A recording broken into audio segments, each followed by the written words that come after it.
इउजि ब्रह्मआ जा स्टेटमेन्ट होदों बेखौ नायदों बिराद दुखुनांथाव बे लाजिथाव बाथ्रा बियो सासे मन्थ्रिया नोङो बेबायदि माने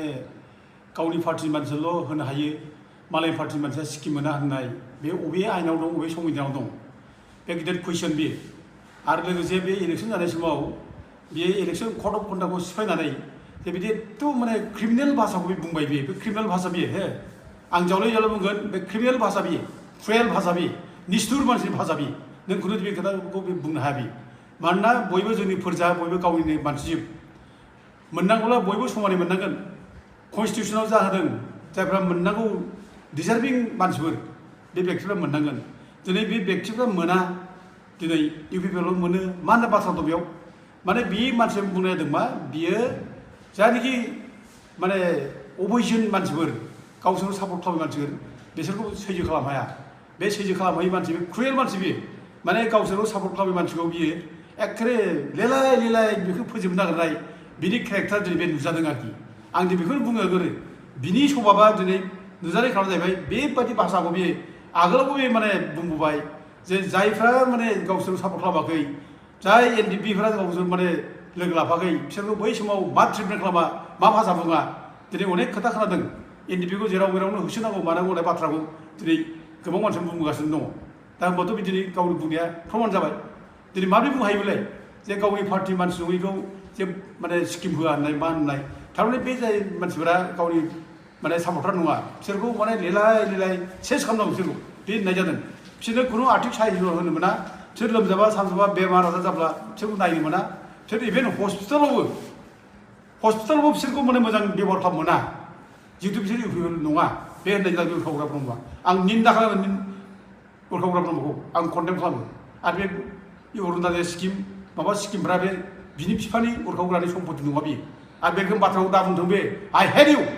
आइ कन्डेम उरखावग्रा ब्रह्म माइ नोंबादि जगायनो लिडारा माने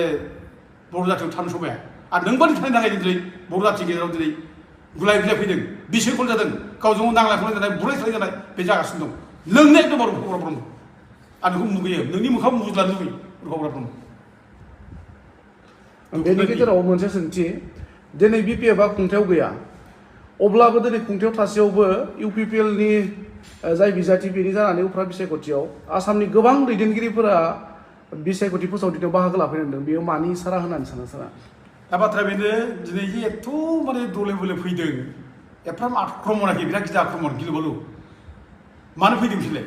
माने बे जायगायाव जालिया प्रमद बर'नि नेतृत्वजों सोलिलिया बिनि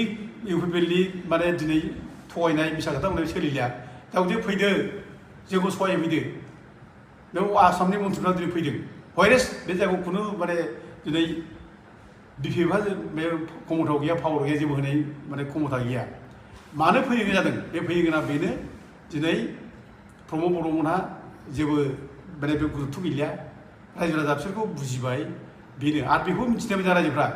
जे प्रमद बर'खौ सहाय होनो फैनाय माने बे आसामनि मन्थ्रिफ्रा चिफ मिनिस्टार बे गुबुन मन्थ्रि फैनाय खार'ना मानो बेखौ दिनै जों बुजिना नांगौ बे प्रमद बर'खौ सहाय होनो फैनाय माने प्रमद बर'खौ सहाय होनानै बिटिसिखौ धंस खालामनाय बर' हारिखौ धंस खालामनाय बिटिसिनि रायजो राजाखौ धंस खालामनाय बाथ्रा बेसो मेइन दा जों दिनै बेखौ रायजोफ्रा बुजिनांगोन दा जों रायजोफ्रा बुजिनांगौ दा दिनै प्रमद बर'आ जे थगाय दिनै बिटिसिखौ खुंगासिनो दं बेखौ जों रायजोफ्रा बुजिनांगौ दा एक नम्बर मिसलिया होनब्ला प्रमद बर' दा माने बिटिसिआव जायनाखि सासन खुंगासिनो दङ बे सैरासारि सरकार बियो थगायसुला सरकार बियो नंखाय खोथा बुङै बुङै गिदिंग्रा मिसलिया सरकार बियो दा दिनै बे सरकारखौ दिनै रायजो राजा बुजिबाय मिथिबाय दा दिनै बेखौ उदखार खालामनांगौ होखारनांगौ बिटिसिनिफ्राय आरो बिटिसिखौ बासायनांगौ दा दिनै रायजोफ्रा बेखौ दिनै बयबो मोनसे थांखि लाबाय आरो आं बेखौनो खावलायो दिनै रायजो राजाफोरबो जे रायजोफोर आइफोर आफाफोर दिनै बयबो बुजिनायनि टाइम फैबाय सम जाबाय दे दिनै बिसोर थगाय दिनै रायजो राजाखौ मिसा खोथा बुंबाय दिनै जोंनि बिटिसिनि क्षमता जोंनि 6 इउनिटनि क्षमता बेखौ सेस खालामगासिनो दं दिनै जोब्बाय रायजोफोर बिटिसिआ जोब्बाय दिनै जेबो गैला बिटिसिआव जाय क्षमता दंमोन जोंहा दिनै साख्रि होनाय क्षमता दं बायजोनि क्षमता दंमोन जोंहा बेफोर दिनै जोबलांजोब्बाय दा दिनै बे जोबनायखौ जों माने लाखिनांगौब्ला जोंनि रायजो राजाफ्रा एकगट जानांगोन दिनै गोख्रों भाबै आवगायबोनांगोन जों दिनै नैबे उफ्रा बिसायख'थियाव जों देरहानांगोन चुद्ध कुमार बसुमतारीखौ जोङो जेरैबो भट होनानै देरहानांगोन आरो जों गाबथाफिननांगोन जोंनि जायनाखि मोनखानाय माने बिटिसि जोङो थैजों सोरजिनाय बिटिसि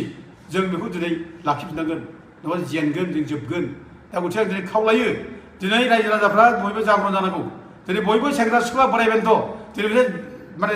जागरण जानांगौ जोंनियाव मोनसे जागरण फैनांगौ आरो बे जागरना अकल प्रमद बर'खौ होखारनायल' नङा प्रमद बर' होखारनाया मोनसे एजेन्डा जागोन बेबो मोनसे पार्ट बे जोंनि एजेन्डानि खिन्थु जोंनि एजेन्डा मोजां जागोन बिटिसि बासाव फार्स्टआव बिटिसि बासाव जों बिटिसिखौ बोरै बासायनांगोन आरो बिटिसिखौ बासायनो थाखाय जों रायजो राजा आइ आफा दिनै जों बयबो दोलो बोलो ओंखारनांगोन आरो बेनि थाखाय जोङो दिनै नुगासिनो दं दिनै जे दिनै बेबायदि उदाहरन मेरला दं रासियाव सबि रासियाव जारबादि सैरासारि नेताखौ दिनै सात्र साथ्रिफ्रा ओंखारनानै आइ आफा बोराइ बेन्थ' बयबो रासियानि मानसिफ्रा ओंखारनानै होखारदों जारबादिखौ दिनै बे प्रमद बर'आ हाजार सरकारि माने मन्त्रि मुलाला फैनानै पुलिस मिलिटारि बाहायनानै नों आंखौ जेलाव जोबनानै दोननानै नों आंखौ गावथारनानै बुथारनानै नों सरकार सालायनांगोन मा जानो हानाय नङा दिनै रायजोफ्रा नुजोब्बाय जे बिटिसिआ जोंनि थैजों सोरजिजानाय बे बिटिसिआ जोबगासिनो दं दा बेखौ रायजोफ्रा दिनै मिथिबाय दा गथिखे हे आइफोर आफाफोर बयबो ओंखारबो आगयबो दिनै बे सैरासारि सरकारखौ जोङो दिनै उख्रायनांगौ उदखार खालामनांगौ जों बिटिसिखौ बासायनांगौ आं बेखौ बयखौबो खावलायो दिनै बिसोरो दिनै नंखाय नंखाय खोथा बुंगासिनो दं बहा बोनो रायजोफोर न'खर न'खर साख्रिया मोनबाय सोरबा सासे मोनदों रावबोथ' मोनाखै सान्थि फैबाय रायजोफोर सान्थिथ' फैयाखै दिनै सान्थिनि दल दामगासिनो दं बहा फैदों रायजोफोर दिनै मानसि बुगासिनो दं दिनै सोर बुदों बेखौलाय जानाय बे माने प्रमद बर' सरकार दैदेननाय बिनि सापर्टारफोर बिसोर बुगासिनो दं दिनै सोर बुदों गन्दगल सोर खालामदों मानसि गावथारदों सोर गावथारदों जोंसारमोनखौ सोर गावथारा हेमन्त मोनखौ सोर गावथारा बे जरद कुमार बसुमतारीखौ सोर गावथारा जों बे नागेश्वर बसुमतारीखौ सोर गावथारखो जोंनो बे सिडलियाव नों बे माने बेनामिनखौ फेन्दाव गावनाय सोर गावा बे गासै प्रमद बर'नि गुन्दा बाहिनी गावनाय गासैबो बियो आरो दिनै बिसोर दिनै लाजियाबसो दिनै रायजो राजा आइ आफाखौ दिनै गावथारनानै बुख्रुब सुख्रुब खालामनानै सान्थि फैबाय दिनै दल दामनो दिनै हाग्रा बंग्रायाव सोर ओंखारदों बे गोरिब गुन्द्रा आइ आफा बर'खौ ओंखारदों न' बां सावदों दिनै लाजियाखै बिसोरो दिनै सान्थि फैबाय होनना बुंनो सोर गाबदों फालाय बे गोरिब गुन्द्रा बर'फ्रा गाबदों दिनै मा खालामदों दिनै साख्रि होनो हानाय खमथाव नंला दिनै बे गोरिब गुन्द्रा मैगं फाननानै जाग्रा ना फाननानै जाग्रा बेफारि खालामग्रा फिसा फिसौ बेफोरनि न'खरनि फिसाफ्रानो साफा सानैबो मोनगौमोन दिनै सासेबो गैया अब्ला बोरो नोंनि माने न'खर न'खर साख्रि होगोन परिबर्तन होननाय बाथ्रा बोरो नोंनि बे माने सेल्फ हेल्प ग्रुप फैसा होगोन होननाय बाथ्रा बोरो दिनै सान्थि फैबाय होनना बुंबाय नोङो माखौ लानो सान्थि फैदों दिनै बे एनडिपिखौ नोङो अस्त्र सस्त्र गथायनो हानायखाय सारेन्डार जानो हानायखाय सान्थि फैबाय होनबाय नों खिन्थु दिनै जेलावथ' मेरला मानसि दं दिनै जेलाव मेरला मानसि दं सोरबा फासिनि अर्डार जाबाय सोरबा लाइफ टाइम पानिशमेन्ट जाबाय रन्जन दैमारि मोना मानो दिनै गवाखै बोरो नोंसोरनि सान्थिया बेनो नामा